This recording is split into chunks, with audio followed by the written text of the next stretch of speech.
In this video, I will show you how to do problem numbers 24 through 38. Starting with 24, u plus v again. So u plus v is the x component. I'm not going to write it in component form. X component 7 plus 3 is 10. And then the y component, negative 3 plus 7. Did I just do that problem? Negative 3 plus 7 is 4. Alright, my apologies. That's either a repeat of number 24 or it's a repeat of the same question, either way. So u minus v is we're going to take the x components and subtract them. So the x component would be 6 minus negative 3, comma, the y component's now negative 2 minus 7. And so we have 6 minus negative 3 is 9, and negative 2 minus 7 is negative 9. And we'll put that right there so you can see it. Okay, now for number 26, we need to find the magnitude or the length of the vector 3v. Well, the first thing we need to do is find 3v. Okay, so 3v is just 3 multiplied by each of the components of the vector v. So vector v is 2, comma 3. I really don't like to use the unit vector form, and you can always just convert it over to make it easier. So 3, that scalar multiplied by 2 comma 3 would be 3 times 2, just like you're distributing 3. 3 times 2 is 6, and 3 times 3 is 9. So we have 6, 9 would be the vector 3 times v. Well, the magnitude of the vector 3v would be the magnitude of the vector 6, 9. And the length of the vector, now maybe I'll do this off to the right here. A length of a vector is just like using the Pythagorean theorem. So 6, 9, go over 6 and up 9, and you have the terminal point here at 6, 9. And so when you go over 6 and up 9, the magnitude of the vector would be just the length of the vector. Length of the vector 6, 9. Okay, and the length of the vector 6, 9 is the square root of 6 squared plus 9 squared. Okay, well, 6 squared is 36, 9 squared is 81, and we have a 7 and 117, so the square root of 117 would be the answer to that problem. The square root of 117. Yeah. Okay. And then for number 27, we have vector vector v and vector w, and we're supposed to find the length of v plus w. Well, first of all, I need to find what v plus w is. So v plus w, again, we're just going to add the x components. 5 plus 2 is 7, and 1 plus 1 is 2. And so the length of vector v plus w is the length of the vector 7, 2. And we know that the length of the vector 7, 2 is equal to the square root of 7 squared, which is 49, plus 2 squared, which is 4. So we have the square root of 53. Square root of 53. Okay, and as I'm looking at the square root of 117, I'm realizing that 9 goes into that, because 1 plus 1 plus 7 is 9. So I could rationalize that, but I'm just going to leave it alone.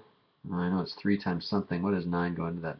21, 13, 9 times 13. Okay, so fine, I'll write it as 3 radical 13. That wasn't so bad. 53, that is a prime number, unless I'm forgetting something. But anyway, the point is that we have the length of the vector. Find a unit vector having the same direction as v. So for numbers 28 and 29, we have to figure out what the length of the vector is. And we can see 12, 5, and 13. Since 12, 5, 13 is a Pythagorean triple, we have this vector going over 12 and down 5. And so we have this vector here. Okay. Well, we need a unit vector going in the same direction. Well, we know the length of the vector is 13. So the unit vector, uv, is going to be equal to the vector, negative 12 comma negative 5, and we're just going to divide it by its length, or multiply each component by 1 over 13. So that's all you have to do to find a unit vector in the same direction.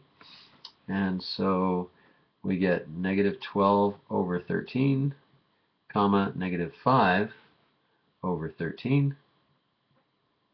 And that is a unit vector. Now, keep in mind, a unit vector has length 1. If you were to add if you add the squares of each of these components of this vector, you would get 1.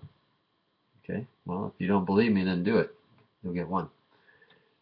All right, and then, so vector v is negative 3, again, I don't like the negative 3 comma 1. I don't like the unit vector form. I like the component form. So we have negative 3, 1. Well, what's the length of the vector u? We need to find the length, and we're just going to divide this vector by its length. When you divide a vector by its length, then you'll have a vector, a unit vector, in the same direction. Okay. So the length of the vector is 3 squared is 9, 1 squared is 1, 9 and 1 make 10, and so the length of vector u is radical 10.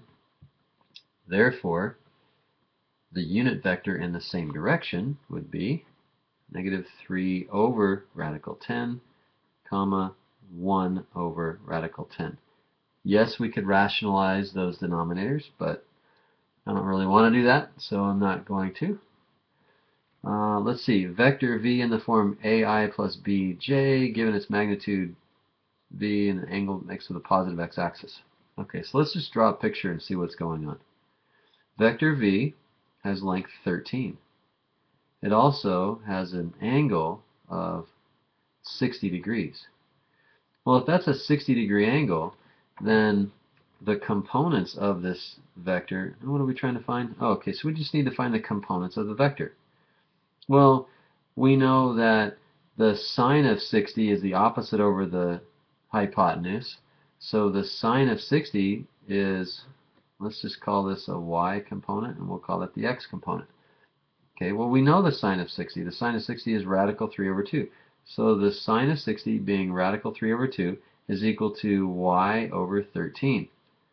So therefore, the y component of this vector is, if we just solve for y, we get 13 radical 3 over 2. Well, we could do the same thing with the x.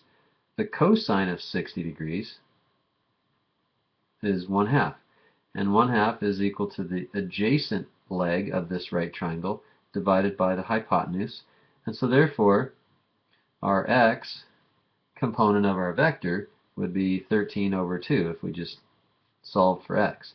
So therefore, the vector ai plus b times j would be the x component, 13 over 2i, and there now you can see it, 13 over 2i plus 13 radical 3 over 2 multiplied by j. So that is, in unit vector form, the vector described. Okay, so pleasantly enough, we get to do that one again, number 31. I might have to take 2 videos to do this page. So problem number 31, we have an angle of 270 degrees. Well, again, draw a picture when you're, I don't like to try to do this in my head, but actually this will be an easier one because 270 degrees is right there on the y-axis. So it comes down here as 3 units, the length of the vector. Well, I already know the components of that vector. It's down 3, so the x component, how do I want to do this? Yeah, the x component is 0, and the y component, I was thinking polar there for a second. The x component is 0, the y component is negative 3. So that's it. So we have negative 3j. Okay, so that might confuse some of you guys. Negative 3j is the answer to number 31. And why is that? Well, because the coordinates of this point right here are 0, negative 3. 0, negative 3. So you find the coordinates when you put the tail of the vector at the origin, and you put the tip of the vector, well, the tip of the vector is going to go somewhere else, but wherever the tip of the vector is, whatever the coordinates of the tip of the vector whatever the coordinates of the tip of the vector are, would represent the components of that vector. That's how vectors work. That's an important one. 31 is a really important one because you really have to think a lot more. You don't have to do as much work, but it requires more thinking. So those are the cool kind of problems like that, where you have to actually think more. Anyway, 0, negative 3 represent that terminal point of this that vector right there. And so 0 and negative 3 would be the components, 0I minus 3j. And so 0 times anything is 0, so therefore we can just write it as negative 3j. Okay. Number 32, find the direction angle of the vector v, the direction angle. So we need to find an angle. Well, what's the angle? How do we find that? Well, again, let's draw a picture. Negative I plus 3, radical 3j.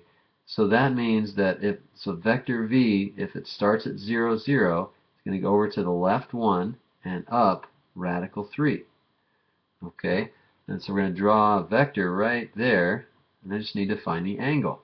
Well, that's negative 1, and that's radical 3, meaning negative 1, radical 3 are the coordinates of the point where the vector ends.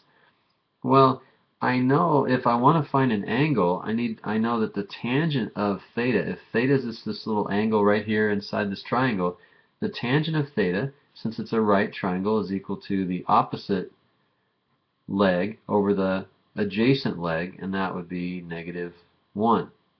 Okay, or I guess we can just think of this as a positive 1, meaning 1 is the length of that side, radical 3 is the length of that side, so tangent of theta is radical 3. Well, I know that if the tangent of theta is radical 3, I know my unit circle, so therefore theta has to be either equal to pi over 3, or it has to be equal to 2 pi over 3. I take it back, 4 pi over 3. So this is getting the tangent is pi. Yeah, so I'm actually trying to explain it in a way that you understand, but I'm just working it. I already know what the answer is.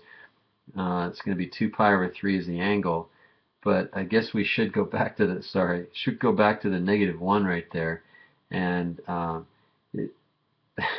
since we want the angle, tangent of theta is radical 3 over negative 1. That's going to happen when theta is equal to 2 pi over 3. 2 pi over 3. You can see it's in the second quadrant, and radical 3 is bigger than 1, and so anyway, that terminal side of the angle would be 2 pi over 3. That was a horrible job explaining that. My apologies. So drawing a picture, you can see that it's in the second quadrant.